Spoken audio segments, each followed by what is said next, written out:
Honorable Yansha, yeah, next topic. No so here family setting no ate. Meaning so mrase bejefi anka baby a obechina. Akoba say LGBTQI semi asa pija ni mu nepa.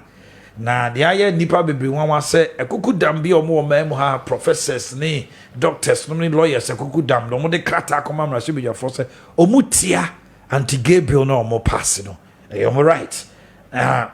Asofo kukudam mako be du nwotwe Ghana asofo nyina so de krata akoma omo se omo hwe animu MP obe kase wompene so no beto abetia no.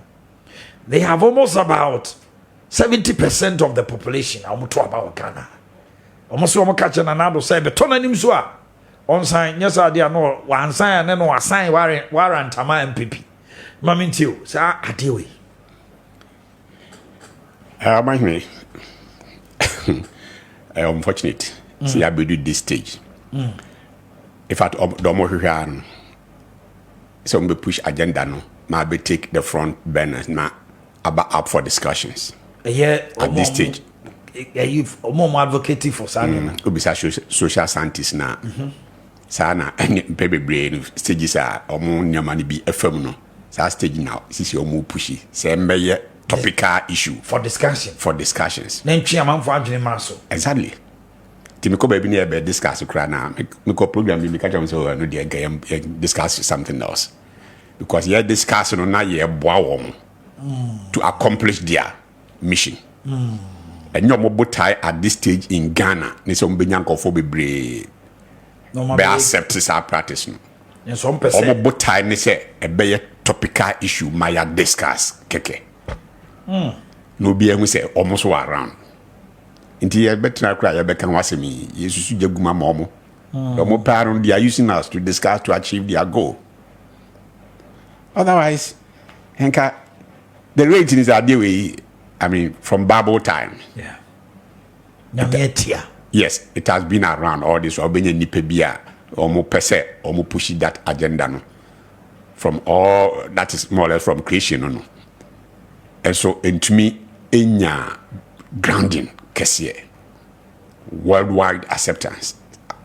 Ena, umwa na ase tite kakra na oma pushi, omukukuru biso na oma pushi, kakra na the idea na akodi nemu nkete no phone sa na accord one step higher. One step ne se instead say nanka ye ebusu sema obi ambese obeka wasem kra now ye pushi abeto table no so. Ye kan wasem. Ama eduma bi na ye political kra.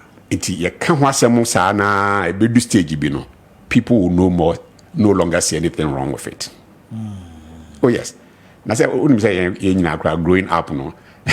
Me sure say sorry fi ufu no be hu say ene martial trials ko be bia ye hu as normal. Yes, anka be no nwanwa. So mo time na nka mu fi say ye musu sem. E mfa kwa hifie kra. So abe normal. So tisi ya nhwe ya ye be bo ankofo we mu ma achieve wo mu go. As ye boa ma ebe discussion. Otherwise master mpanyimfo say ade a wa meto wo ma me jare na ye wachi wade o.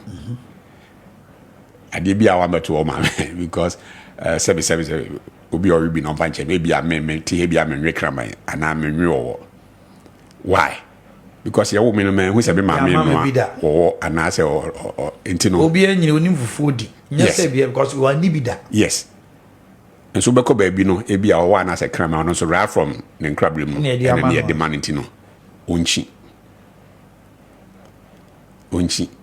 So Ghana ana yen amamre yen culture ni ye beliefs ni ye values. We the medical side no cry to nchen so the medical implications so mu yes animal new may know the effect on them. Uti be no stories I just say omo nam cry so mo diapers and what have you. Is that what we want to go through? And I am values no support we yana. No. If your values and support to dia obeti so-called human right. Look, I didn't know see your memory. You need to say President Akufo-Addo na your president. Me who about 6 million plus other people voted Mahama. So can Mahama also come and sit out there and claim saying yeah, also about 6 million people be who believe in him to know. Also a president and if basic AHS the majority the do na feel say yeah no ehona I was here for now yet minority no cannot have their way there. We say the same way t anya sa dia ochina ye Kumasi kwen me drive na me tisima ma kope me nam for about 3 or 4 me say yes you drive on the left hand side of the road. You from face you be. You from face you be. Would the police come and arrest me? Say you're right. But the Mran said the do na ji tumo be bia setting bia area bia what be locality na say in this case at the national level no then ka do na adre a support no that should become the norm. Mra e okuru enti wo ntumi meka say wo ye minority and say momo de na ensem fata no ya allow mamu have mu way.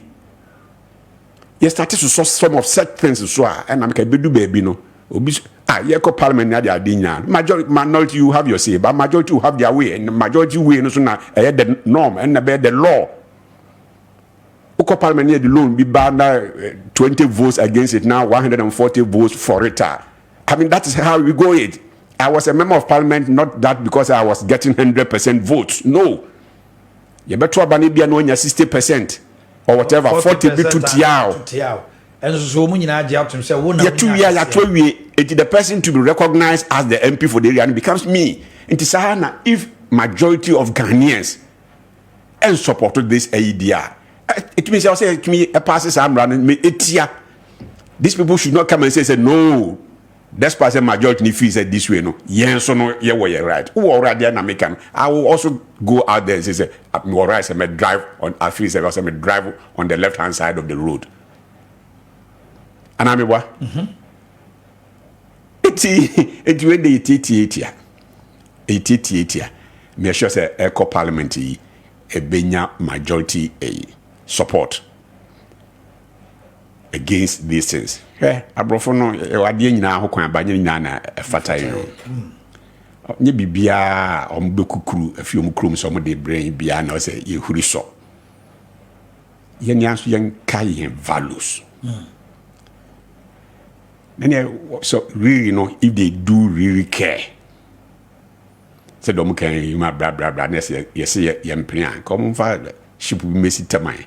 Say a man for a Ghana hand, you see, plan to a man can pen there. Or must some for come crew. They won't do it. They won't do it. Is it not your right? Any and cabezo, if you say me person met na Ghana, or say me kokotna US and I say me kokotna UK and I say wherever. Me do home and come say, "Say how you so in your assassins." Their laws will not allow that. They won't agree. They will bring you back. But they even shun polygamy. Yes. My yembra. Ukoye offer a man you know a warrior a criminal you do but did. Yes. Nam so Ghana for yin tum say. Obane bema ebe for mu ho na ye de aye de ye nyintum. Yes. Meanwhile, who cook omukrumo sisi na who try to practice data. They won't accept you it. You can practice polygamy so ko ware obi. Wa ware be nu. Yes so ye je aware dudu otu. Yes. You can do that. And ye need values ana. We do. We do. And that is why we should be proud of who we are. Our own core values. Now you maintain the gospel near the crowd to you to change ye dear, but the fan say will be out there crowd ye Christian as a crana. Master, whatever. Unni be crana into take one cramite if you want to crama bema, edi crama bema, echida. And I always I could call bema, I could call bema baku elfra, I could bema bakuda. And yet you claim to be a superior being than them. A chance I'm way. I said, one crowd knows the natural way of said, and that's a better way of dating. There. Now, we now throw who in Nipa. We now throw who Nipa, and our person who goes out of money. And you can see us so almost. And you can see us so almost discussions. So, look, people now here from say, "Money here teaching no matter teaching in terms of what." Is it because of their qualifications? And now say, oh, you're professor, why professor? And so what? And so what? You may be a professor academically, but say if you only values, only a respect no ever. Your academia will respect you, all right, fine. But this is more cash. That's the bottom line. More cash. It is sell your conscience and values from your motherland, not for whatever reason. Okay, you more cash now. If you say we push this agenda now because of sorry, a professor, Professor Professor Doolittle, Professor Professor. No. And my year started crying describing these people say teacher in terms of what? Is it because law law fine when it comes to the law issues you may be whatever but only better than said you be also maybe I will try na be unim nyansan channel adwen ko na nyansan ko adwen ko na nyansan ko so etima obi emfi say asumasi this or that na a push agenda into maybe no it won't fly probably they saw say by their presence in society you say Ghana forward you say where your professor is upon a doctorate to everyone to bia you know na tifie sometimes obo fie obo ba yie obo ba yom we know them we know some of them are what say yes academically and I say in terms of finance whatever why sell and so in terms of values morals ne idea we need a recognition bia we need that respect we need that clout moral down there you be so anime prof no papa you a lawyer penny we see you so that respect the typical Ghanaian values now, maybe you will not be getting it down there. It's a man or the so-called professors or doctors or whoever they are more champion. They champion no be they took us into me TSCA and I made me crazy and come in macra kusku adena. How would I feel for them? Honorable Kufia yen say now papa I say crazy. I mean it they be able to check if you backgrounds this animal money because for you know because my background so outside and I say whatever until they don't even care otherwise you care pa na we can typical Ghanaian values homes now who champion such a course me TSCA ya I be me ferry keke kra say bia be publishing the headlines say bia benaya ko wiye bibi and akọ bibi say because I'm thinking about the effect on my children down there say me back to school and I say na the classmates be catch them say papa na say wa crazy rather no nyama ebe ma won so o ma ne obusua din benyam these are the things you should be championing. Not respect no and go beyond you ne binka o mani wasefo he said still I would be a bona ya am for sorry e bi also ya body na man for tree and I say obi for down many yes some yenwene ho to TVS I should not always be about one interest but dream beyond today like also the larger picture so tamo koso so we so na be topical issue now ye be kan ho asem sa na yes go for no succeed watching adwuna si ade so me feel say going forward we should ignore them na ye mamra na nya adwuma because yes, we should ignore the them. Public discussion and the public discussion also is akola bi okro onima de kro honestly almost target nyina no ye kan we oba ko busa social scientists no bisa almost this stage almost hwe na abedu no so be do baby they do baby yenka ho asem ye start see ye kan ho asem sa no na issue issue of omenum